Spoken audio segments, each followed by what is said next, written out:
the secrets that make us sick. You can't fix what you won't acknowledge. So let's have a conversation on this time. We're taking it out of the box, yeah, yeah. We're taking it out of the box. We're taking it out of the box. You know it's time. So let's talk about it.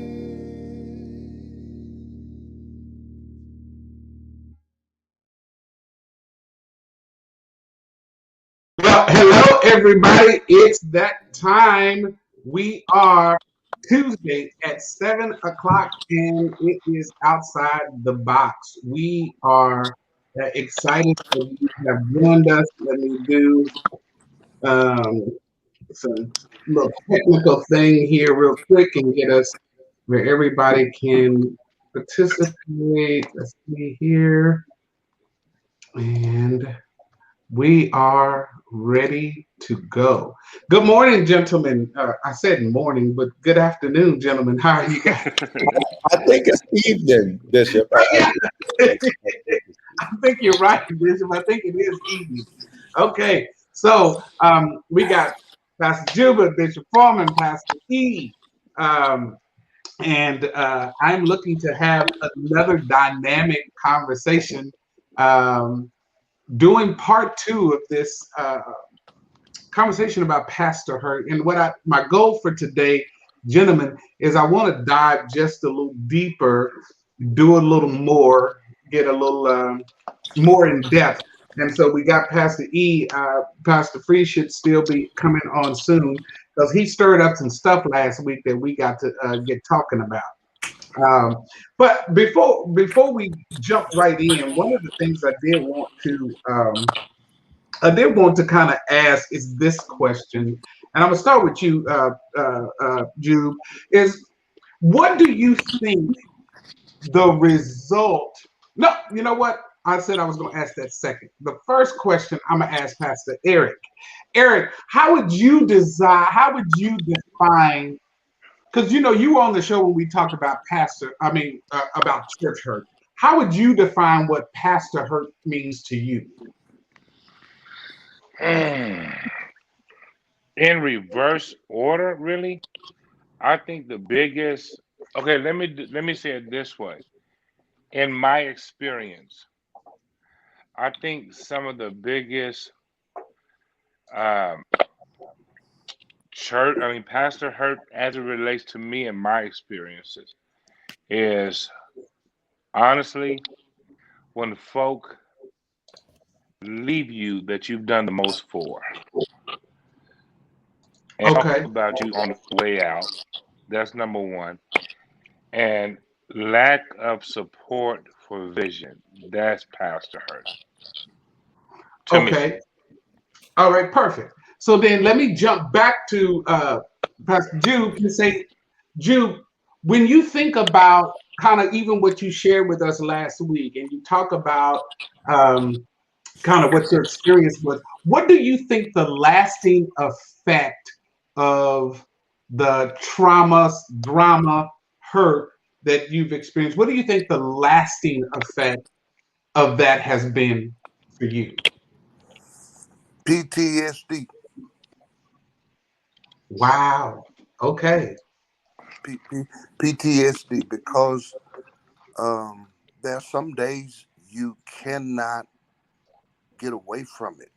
Not because you want to hang around it, but there are guys who call you to talk about it because they're dealing with some of the same things.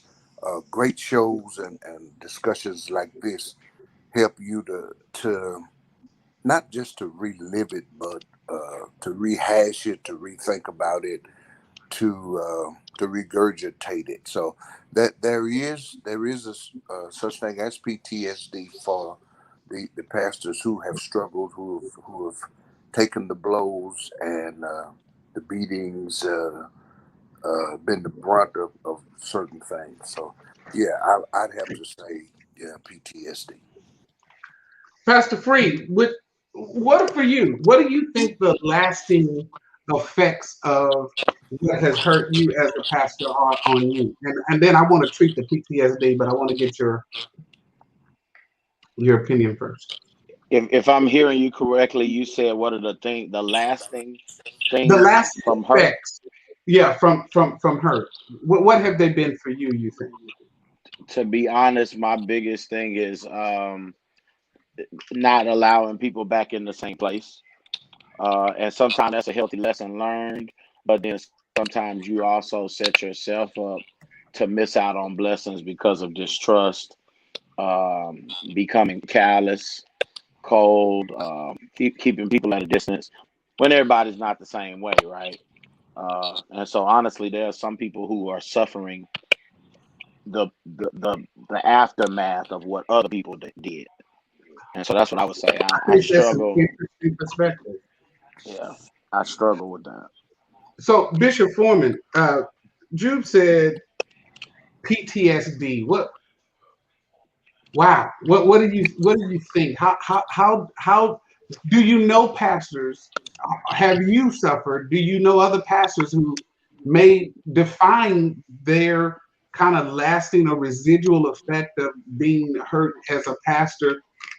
PTSD. I think that's interesting. Yeah, I think it's really interesting too. I think, I would probably use the term the law of linkage, right? The law of linkage says in psychology that you will link one experience to a similar experience and create a similar emotional response, which essentially is very similar to post-traumatic stress disorder. I think the reality is that is certainly possible.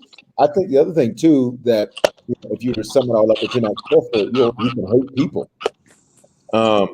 You can begin to hate people and hate your interact. There's a little bit of feedback. I'm not sure where it's coming from, but you begin to hate people and hate your interactions with people. I mean, you see this with Moses, right? Moses, him and God are good. It's when you bring the people into the situation, and Moses gets so angry that he strikes the rock. The rock was an anthropomorphization of Jesus. And God says, Moses, you made all of these good decisions up until this point, but because of this one bad decision, because of your anger with the people, you took it out on me. And so because of that, you'll get to the edge, but you won't cross over. But again, that was Moses' decision. Back to what I said last week. Moses' decision was to pick the people and make an idol out of them over God. And I think sometimes, again, it's not what we do, it's how we do it. So to help me to keep from being in PTSD, I have had to learn to not do it in a way that allows for trauma to overtake me. And that's not a perfect way. You're still going to have that type of thing happen. You're still going to have people who say crazy stuff. You got people who, Pastor E, you said who you do the most for, and then they go send you an email talking about, please remove me from your list, and and all that kind of stuff. And you're like, remove you from my list. Well, you was on my list when you needed something with your old trifling behind. But that's just the reality. But I love how he described it, that PTSD, because Man, it's that's heavy. I mean, that's heavy when you think.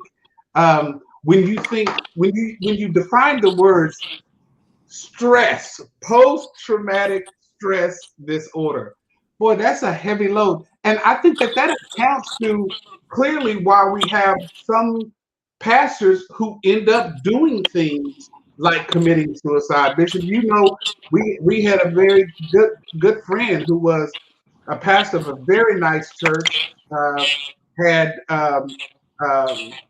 hundreds of members, was over a huge organization of churches across the world, and boom, one day we get a call, and he's gone, and you're just like, what? I mean, and so it made me think about how you can have so many people around you and still be lonely as a pastor.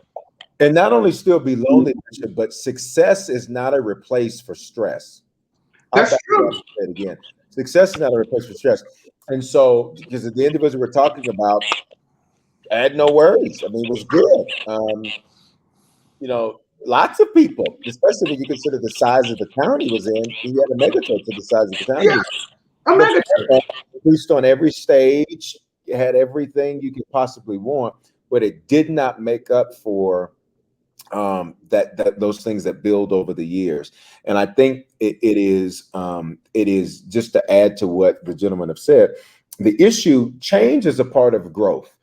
People are going to come, people are going to go. That's life.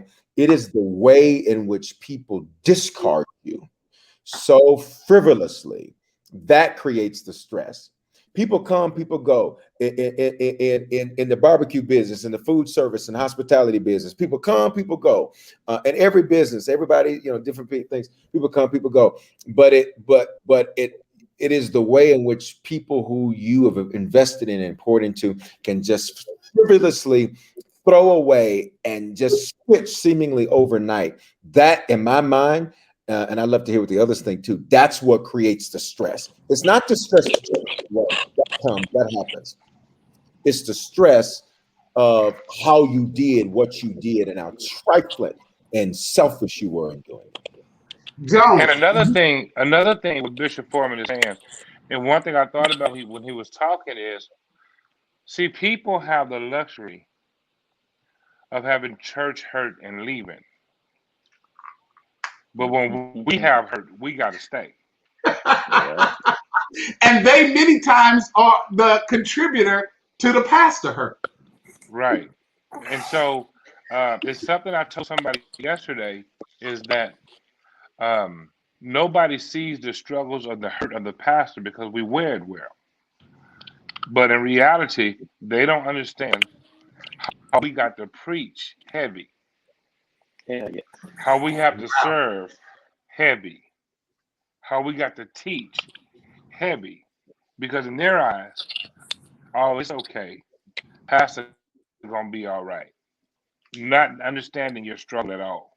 And so I Dude, think that's the greatest difference is they get to leave, but we got to stay. dude. I shared with a pastor friend this morning. We talk just about every morning because we're both up at extremely early hours. I shared with him the pain I felt the day I lost my oldest daughter.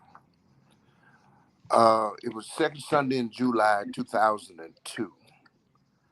I got a call saying my daughter had passed away. Born prematurely, stillborn. I was 3 hours away from the wife at the time.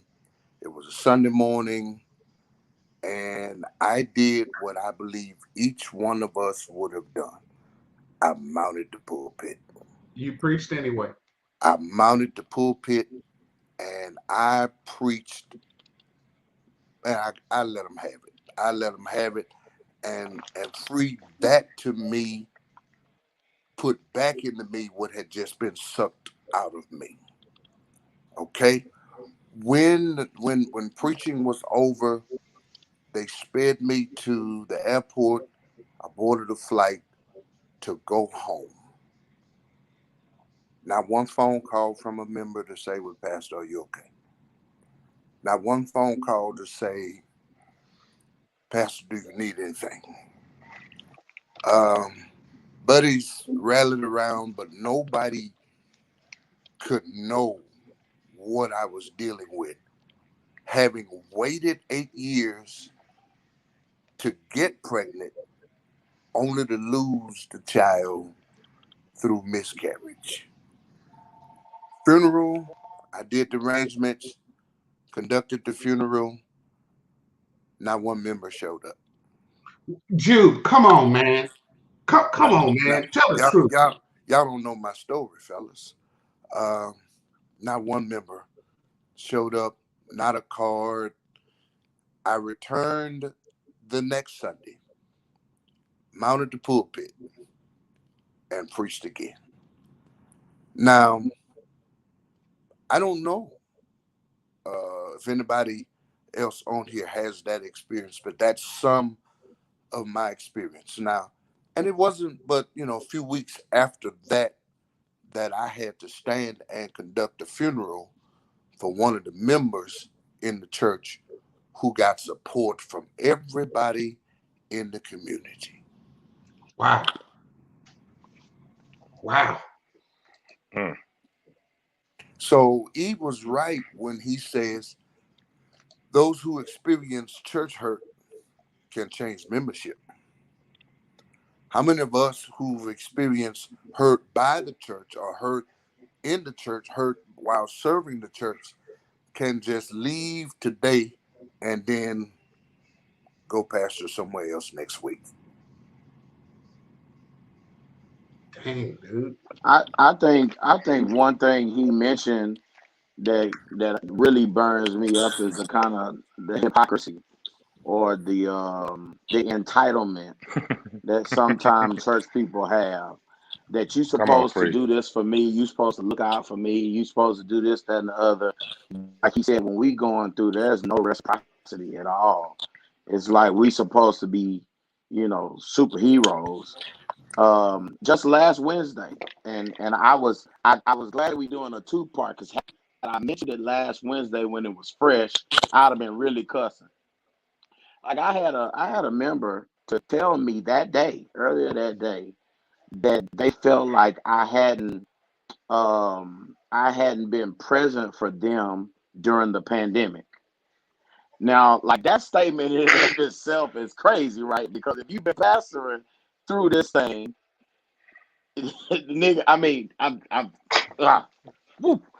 I need your support, right? If never before, I need your support. But the crazy thing is that them saying it made me look at myself. I'm the type of person that when somebody criticizes me, I look at myself to see how valid it is. I went back through my text thread and I saw that I text that person just to check on them while I was in the hospital fighting with COVID. I text them from my hospital bed. And here we are a couple of months later, and they telling me I wasn't there for them. So So, I'm saying, like, so, you know what I'm saying? People they be on some straight. I just got out of a session, and my brother cussed a lot. So is it me? so, So so you, you, whew, you, you in the hospital fighting for your life, I'm in the hospital.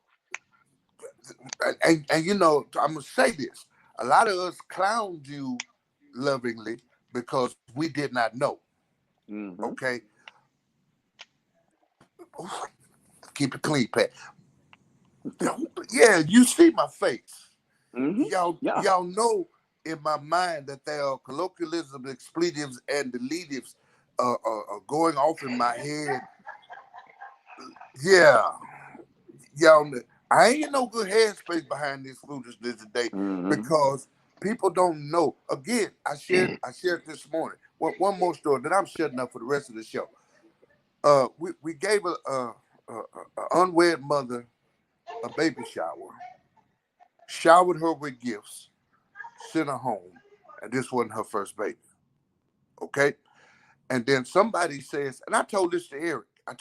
We were in the Austin, and somebody says, "Well, when are we gonna give First Lady a baby shower?" She was pregnant with Nush at the time, and lady shouts out from the floor, "That bitch ain't our wife."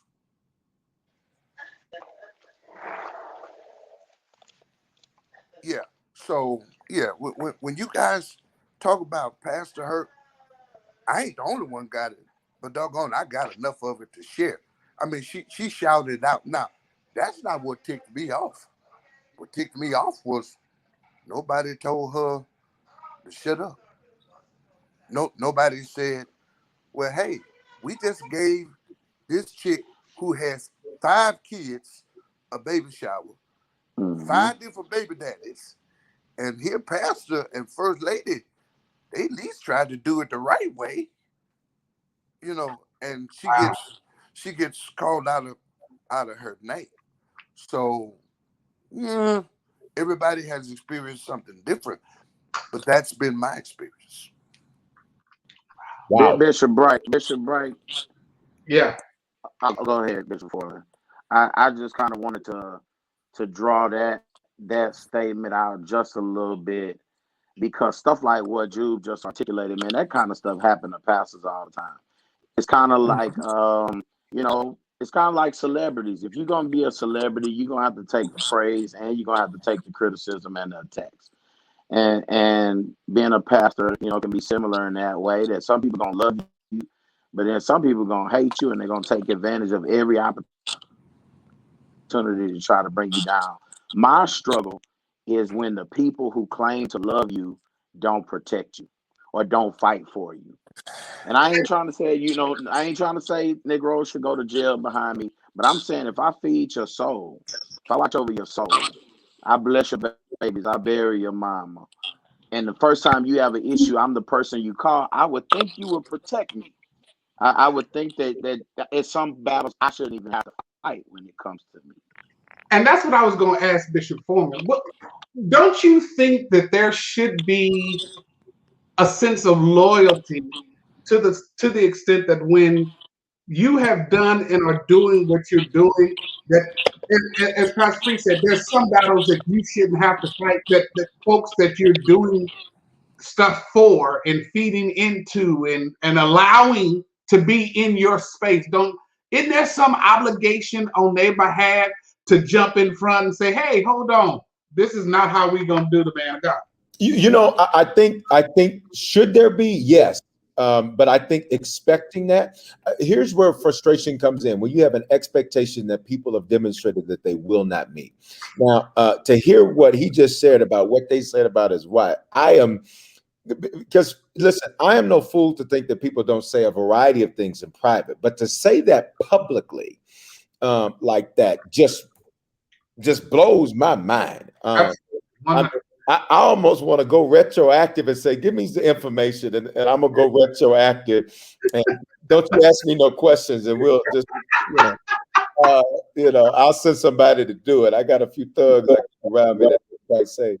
But no, in all seriousness, that blows my mind. Should there be a sense of loyalty? Absolutely. But I think that the reality is that for some people, that sense of loyalty just isn't there. I can't say for all, because, and I don't know, again, I can only speak from my experience and that shaped my paradigm.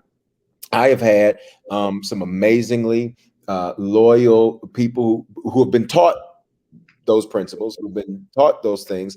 And then I've had some people who have done some things that have been the most atrocious, ridiculous, crazy things that you look at it and say, well, wow, I mean, this is how you treat somebody who fights for you. But then I don't want to be overly simplistic of the issue, but Jesus was the greatest pastor, greatest leader, greatest spiritual father, greatest bishop, greatest apostle, whatever you want to pick. And yet he still had a man trade him for some money. And I think sometimes we live in a generation, there was a prophet, a prophet who wrote a song. His name was Chris Brown. And Chris Brown said that some folks just ain't loyal. No, he said, yeah. He said something else, but I'm trying to spiritualize it.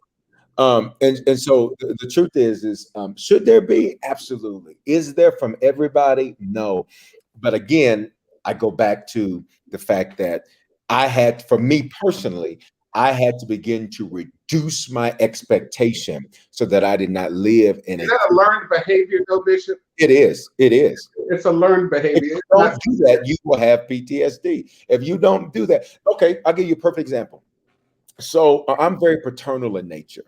And so through the years, people of all ages, from 70s to, 7, have chosen out of their own volition, they've used the term, and this is common, especially in the African-American church, where the African-American pastor is so much more than the pastor. You are the pastor, you're the lawyer, you're the doctor, you're the father, you're the brother. We do 10 jobs. Got it? That's not the same in our counterparts. It's not the same. They come, they preach, they drink their coffee, have a little sandwich, and they're out. That's just not the case in the African American church, generally speaking. And that being said, I remember there was a family, and they, my spiritual father, and the daughter would call me, my dad, and all this and all that. And I never asked anyone to do that. And when it first began, it was sort of different. But in that, I mean, every week would come up to me, my dad, oh this, oh that. And on a Friday, I get a call from who was the chief of staff at the time. I get a call and they said, "Oh, well, so and so's here to pick up their stuff." I said, "To do what?" Yeah, they just came in and said, you know, they felt like the message that was preached last night was really directed at them, and so they're leaving. So she came to get her stuff, and and this, they don't want to be part of church anymore. I said, wow. I said, well, I thought I was all in. I thought it was your dad, and I was all in.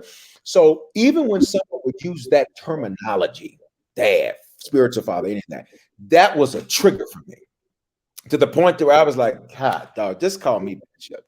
Can you not do that? Or just just call me Dr.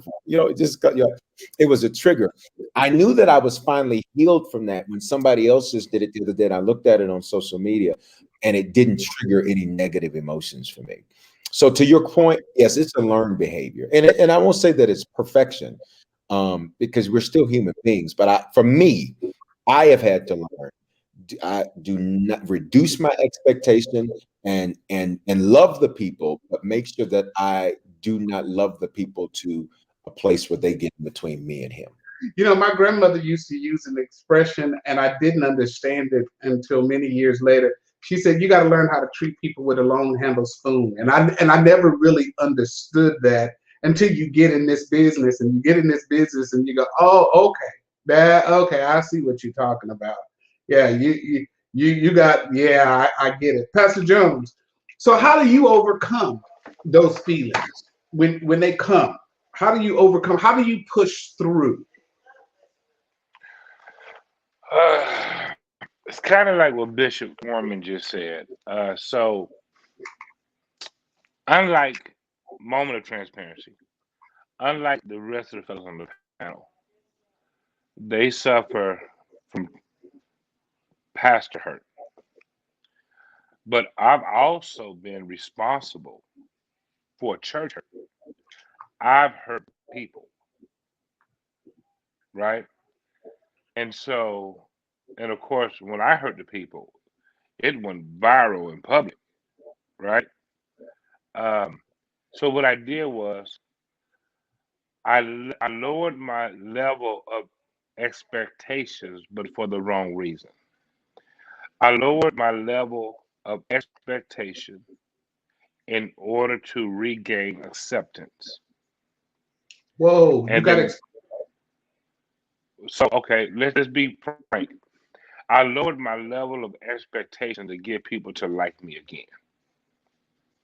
Okay. And so what I started doing was accepting what I should not accept, doing what I should not be doing.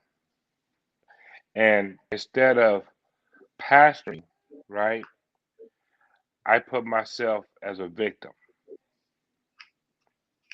And so it just came to a point to where I didn't care who was going to be mad at me, who forgave me. I just stopped caring, right? And so I started to raise my level of expectation. Because the unique thing is, Bishop Foreman, we can lower our level of expectation, but at the same time, they raise their level of expectation for us. And so it's crazy you said that, because I just told my church at Bible study, a lot of the stuff, this is last Wednesday, a lot of the stuff that they expect the pastor to do, right, is not biblical. It's not jobs God gave us, you know. And so, but they want everything out of us. And then sometimes what they don't understand is they want it at the wrong time. It's a bad time for you to be needy. Why is it a bad time for you to be needy? Because privately, I'm dealing with my own. And then, and maybe y'all can relate to this. How many of y'all call people, check on people, text people, right? In the words of my daddy, just to get ahead of it. You don't do it genuinely. Sometimes you do it just to say you did it. Like, that is a lot of unnecessary pressure. I'm trying to figure out how I'm making payroll Friday, right?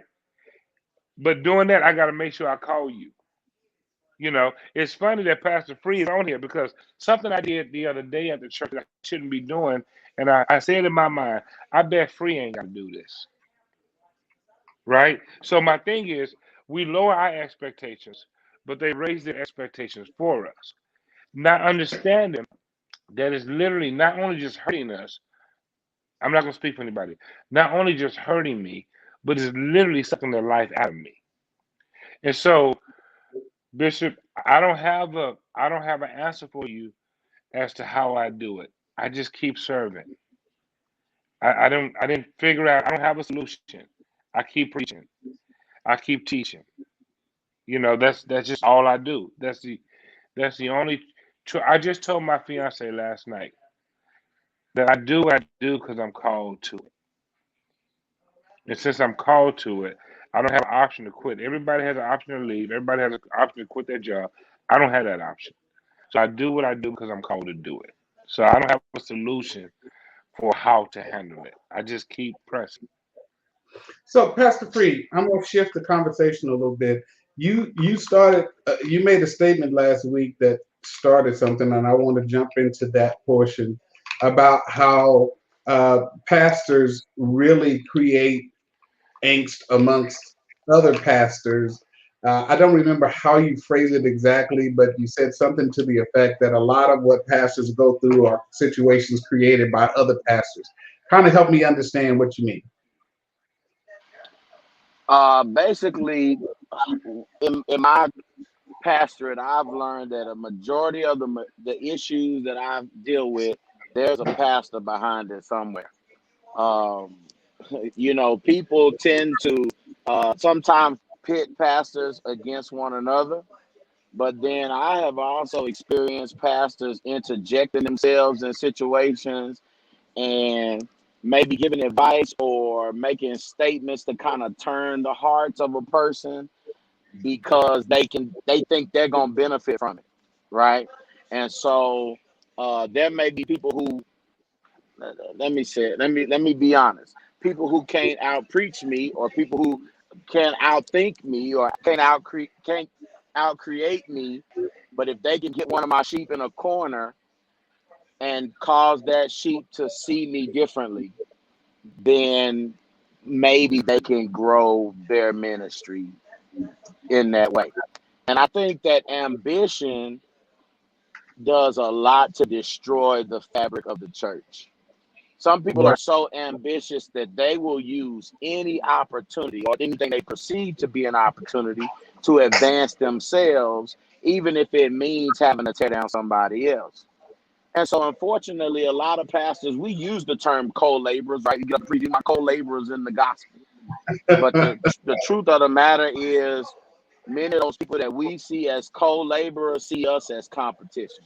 As competitors, absolutely. And so sometimes you competing with Negroes you don't even know you competing with until you find out that they dragging your name in the streets, or they going behind your back talking crazy, or telling your people that they would have done something differently. You know what I'm saying? Like, that's some stuff. And I'm gonna be honest, God has blessed me to sit at the table with a lot of white pastors, and they just don't seem to do that. I hate to generalize, I hate to knock our people, but that just seems like that's some stuff that us do. Jude, you have some experience with that, sir? I do. I You said you were going to be quiet, but I ain't going to let you be quiet. So. wrote about that very thing today. I had a retired pastor attach himself to me. He began showing up every Sunday morning at worship, just as if he was a member and in support. And the whole time he was giving information to the leadership on how to get rid of me. Free is right. Behind every hurt pastor is another pastor helping to foster the hurt. Sheep know how to bite by nature. They don't know how to fight by nature. So you have to have somebody who is helping those sheep to fight you along with biting you. Now, you're going to be bit because you are in the general area of the sheep. It's just how it's set up to be. But then when you have somebody who's giving them explicit instructions on what to do to get rid of you, then that's a horse of a different color. So yeah, I've experienced it, man, in my 35 years, and I'm at the point now where I don't look, and I tell fellas, don't look at your church. Look at what preachers your church allowed to influence them along with what you're doing. You will find that there is some preacher, some pastor who is in the area who is dropping salt on them in them so that they can further. I had a pastor tell me that he was leaving a church and he had submitted to the church. This is who I'd like to replace me. He was what he understood to be a loyal servant of the house, if you will. And the Sunday that the man took over, he got up and preached a sermon saying Moses is dead and we didn't need him no how. And you thought, wow. Now I put you in this thing, and this is what you're doing. Pastor Jason, man, thanks for joining us today. Um, let me hear your thoughts on some of what you've heard us discuss today. Uh, Let me say that I love you all, and I honor you for your service to God's kingdom. Having said that, I'll tell you of an experience in short. I served for 16 years in ministry with my pastor until his death, and the church had a bit of a split after his death, and here's my expectation. I chose to be obedient to my pastor's teaching and stay out of it. And I chose to encourage other people to, as he said, pursue peace. And the church turned against me because I wouldn't choose sides. Wow. So you have an expectation, because you've served in ministry for almost 20 years with the same people, that when the pastor dies, I didn't know if they were going to choose me to be their next leader. And quite frankly, by that point in my life, I didn't want to be their next leader. I just wanted to have peace in the church, so whoever the next leader was, we could carry on and move forward. So I had to reset my expectations Oh yeah. to save my own sanity and to keep peace in my own house, because the church turning against me affected my whole family, not just me, my wife, my children, my sisters, their children. So it was a real mess. And I'll say one more thing and I'll be done. So when I was asked to start pastoring, my initial answer, reset of expectations, was no, because of the hurt that I'd experienced before. And I just didn't want to put myself in that position anymore. I didn't need the money. I didn't need the extra responsibility. I didn't need people pulling on my time anymore. The only reason that I accepted the call, and the only reason that I'm still doing the job today, is because I know the Lord called me to it. And that's it. That's exactly what Pastor E Okay, there's this comment that came in, and I'd like to start with E addressing this. Expectation is key. Church is a place where we serve others while praising and worshiping Jesus. We should only expect to serve and not be served. E. Okay, all right. That's an excellent statement in theory. Now, hear me So what do well. you? Okay, go Hear ahead, me Jude. well when I say we're not expecting to be served in as much as we are expecting to be served with. Serve alongside me. Do not serve me. I am not here to be served. I am here hoping that you will help me to serve. All right, Eric. Well, let me say this. Let me say this because I want to reach back and scratch something Pastor Free said. Um, uh, if the perception is when you're looking at this and it's telling you that you have a group of men asking to be served, right? Then that's what you're looking for. So I really want to address that because that's just somebody looking for something. Not one time do we say we want to be served, right? As a matter of fact, in my last Bible study, all we talked about is how we are servants, right? So I don't want to really bother that. I want to go back to something Pastor Free said because, uh, again, I'll say what somebody else won't say. I've been pastoring 13 years, but my day one of pastoring, it wasn't 13 years, meaning I grew into where I am now. So I haven't always been pastoring 13 years. I have been guilty, right, of taking something somebody else said with their experience at the other church and trying to get them to come to my church. I have been guilty of that, right? Uh, and it's crazy because me and Free had a conversation 4 or 5 years ago, right? And he hit me up like a brother and said, "Bro, it seems like you recruiting them, right?" Well, what I have learned as it relates to that, because that's a lot of, I think that's a part of a lot of hurt as it relates to pastors, right? And then a lot of the private dirt, a lot of the private dirt is real hurtful because it's like this, you hear it, but you can't speak on it type of deal. But anyway, one thing I've learned in 13 years um, is I've learned that not only do hurt people hurt, but bitter people bite. And if they mad and bitter at their church, I've learned that. Right? Yes, sir. I had a lady tell me last year, Pastor E, I just want you to know that we're coming close to our decision. It's at this church and this church. And I said, okay, baby, well, we don't recruit.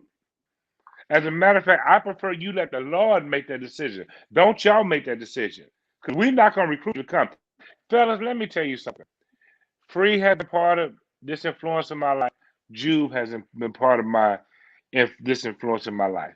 Bro, I pastor the people God assigned to me. That's it. And whatever it looks like, right?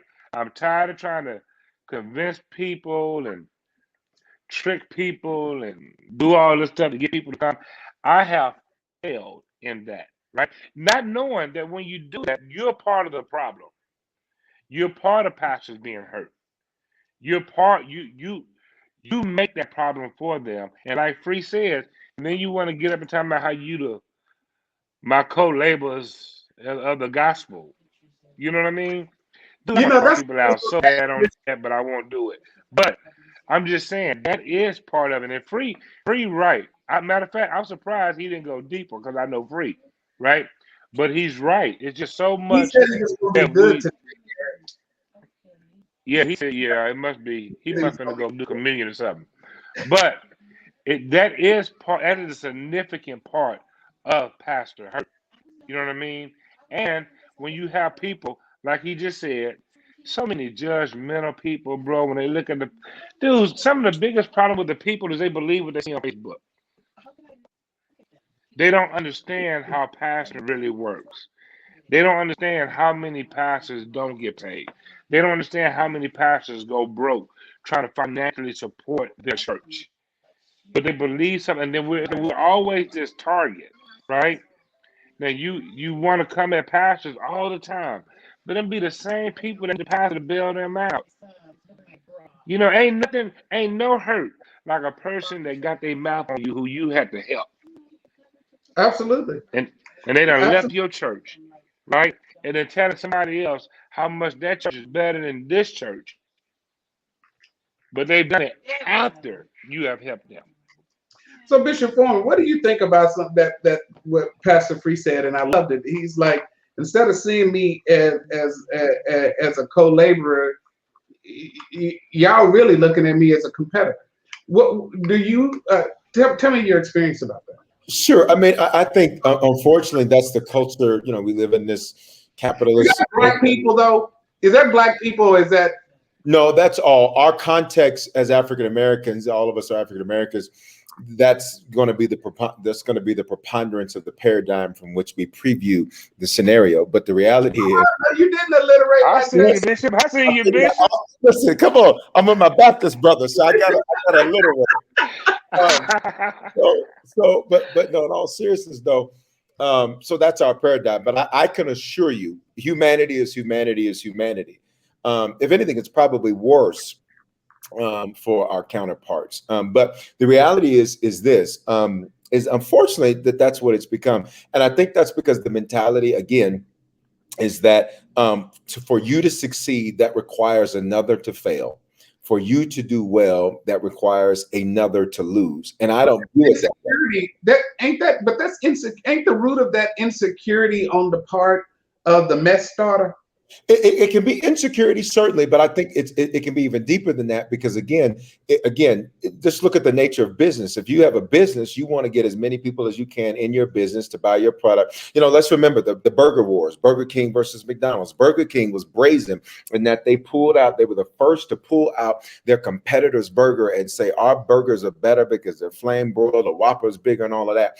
And so we live in a culture that says, I need to attack somebody that does the same thing, not realizing that while you may be in the same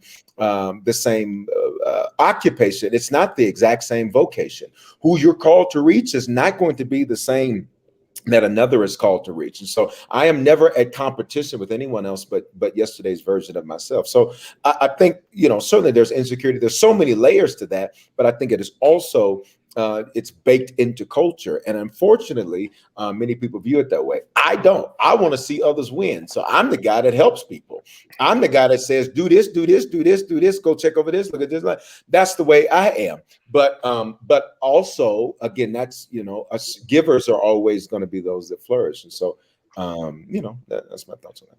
So, Pastor Free, did you ever, or have you ever went and say, hey, bruh, like, what's up with this? Like, Eric is shaking his head.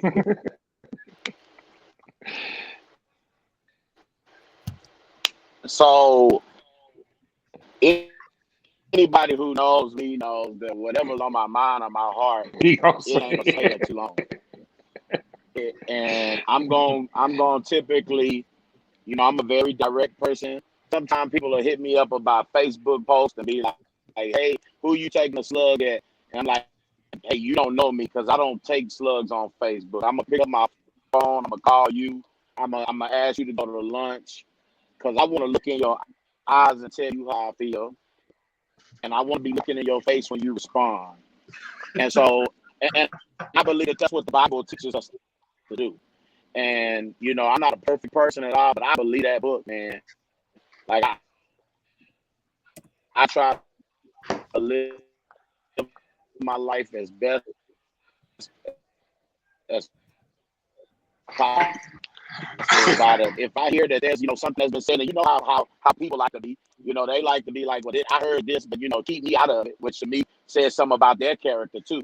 But when I know, that there's an issue that somebody else has, or they've been, running my name, like they go get a call for me, and we're gonna talk about. Because sometimes people are lying, right? I was having a conversation with a pastor the other day, and I talked about the fact that the issue between Abraham and Lot wasn't even between Abraham and Lot. It was between the people that were following them. And sometimes it's people who sit in our pews that are creating drama in the pulpit.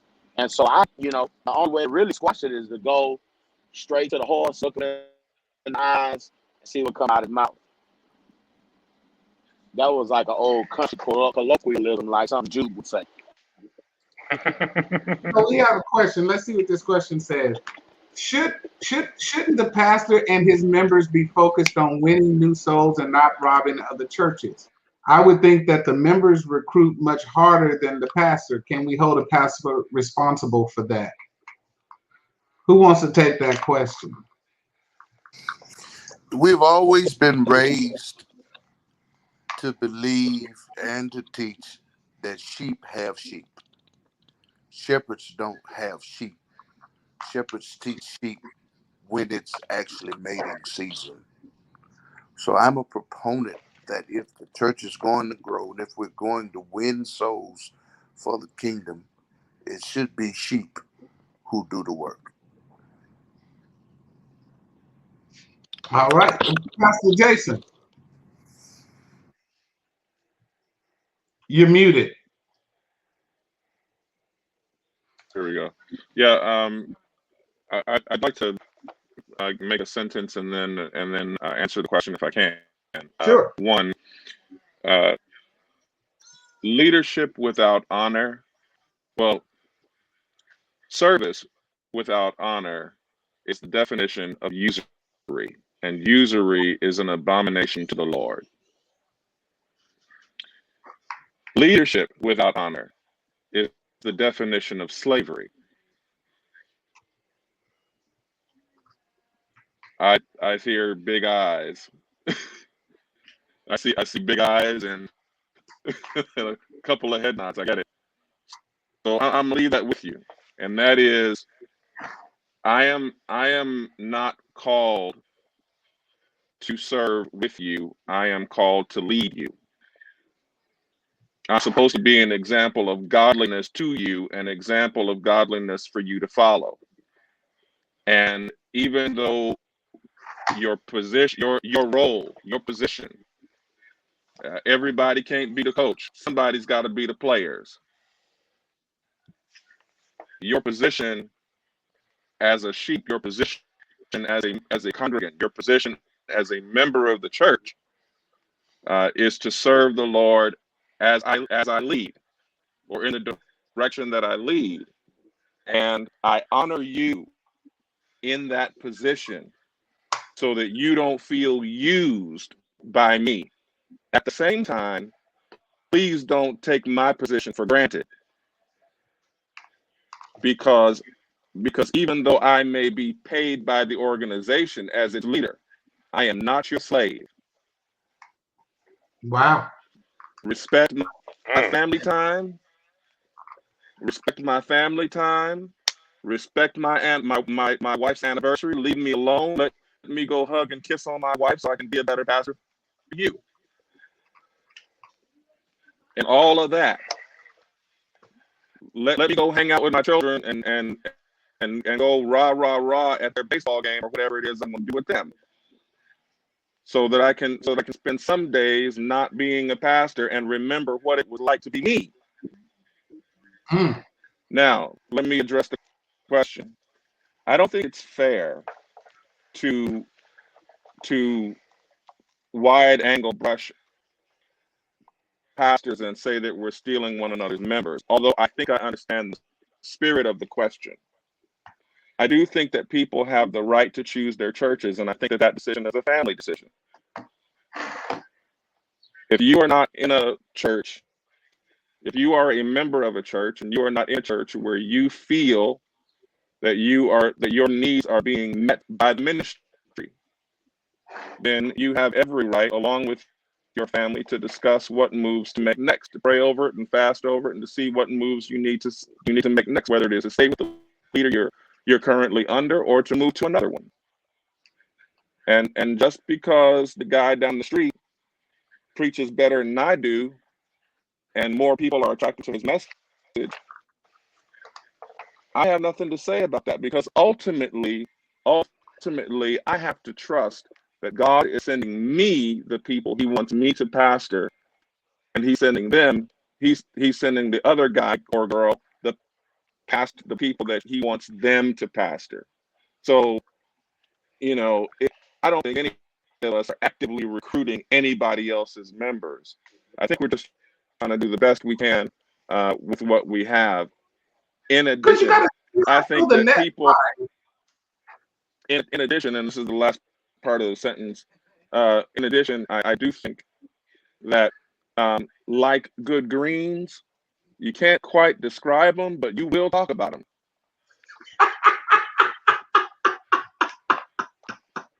So my responsibility, I'm